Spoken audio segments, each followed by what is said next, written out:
Diamondbacks and the Mariners, and joining us in our broadcast booth here is GM Dave Stewart to talk about Mark Trumbo, who is now in Seattle, and the players that have joined the Diamondbacks. Stu, thanks for being here. We appreciate your time. Thanks for having me. Why the move to trade Mark Trumbo and bring in Leon and Castillo? Well, we weren't expecting Tuffy to go down, and that put us in a little bit of a situation with our catching, and that really triggered it all. Daniel Murphy leads off, the Met third. So moving forward, do you see, at least for the time being, Saltalamacchia and Castillo behind the plate, and then just sort of see how that goes? Yeah, I think that's going to be the combination of the two, and we'll figure the rest out as we get to. The question has been asked about Oscar Hernandez, and we still got a little time, so we'll figure it out once we get to that part of it. Any idea how far Oscar might be away? We're expecting him no later than right around the 4th of July. Okay. At this level, is he going to rehab up until then? Or? By then, he will have rehabbed. Gotcha. His first day back should be right in that neighborhood.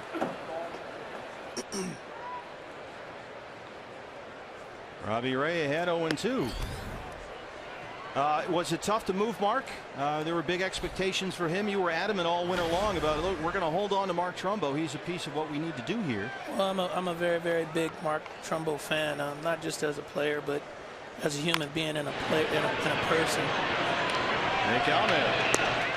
And in the off season we had some conversation, and this spring training we talked quite a bit, and actually developed a little bit more of a personal relationship. So it was tough to move him for me. It's a really, really difficult move. Had there been interest from Seattle or other clubs in Mark Trumbo prior to yesterday? Seattle had talked about him a little bit this past winter, and then in the spring, and then it was a little bit quiet. And I mean, a guy that has that type of power in his bat, there's always going to be interest. Sure. Michael Kadire. And in related news, more transactions. Archie Bradley going on the disabled list today, and Robbie Ray tap dancing his way through those first 2 innings with some traffic on the bases. What can you tell us about Archie and the prognosis for that shoulder? He's got tendonitis in the shoulder, and we're treating him as we should. He's one of our young big prospects, and he's a big part of our future. And the one thing that we don't want to do is jeopardize him being able to come back here and pitch well for us this year and moving forward. So we put him on the disabled list.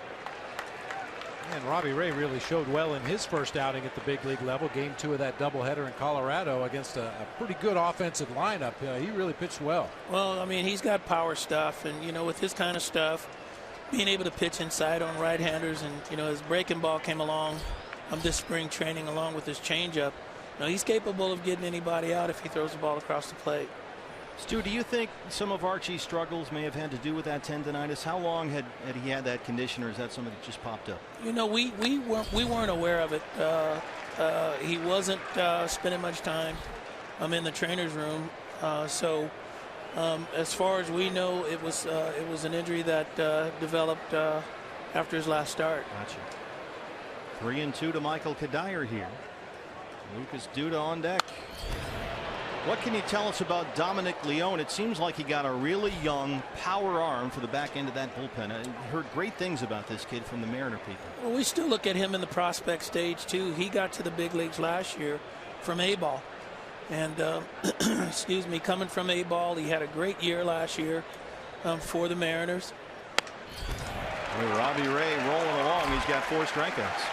And this year he had only pitched in 10 games. And 2 of those games were tough outings for him. And so, we figured we were getting a power arm, but also a young prospect, a guy that we've got some control for the next 4 or 5 years. And he'll be a compliment to the other guys that we have in our bullpen.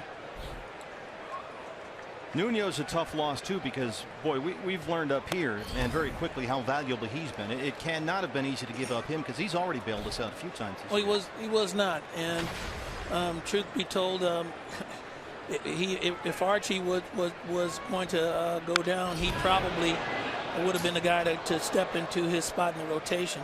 He was pitching well at AAA, and then the games he's pitched for us in relief, as you said, they were lifesavers. He's come in for us in some difficult situation, saved our bullpen in his first outing, and he's just thrown really well for us. Well, the draft is coming up Monday. I guess for you it never ends. It's almost time to make that first overall selection. Does the organization feel it knows who it's going to take, or is there still some debate back there? You know, we spent the first week actually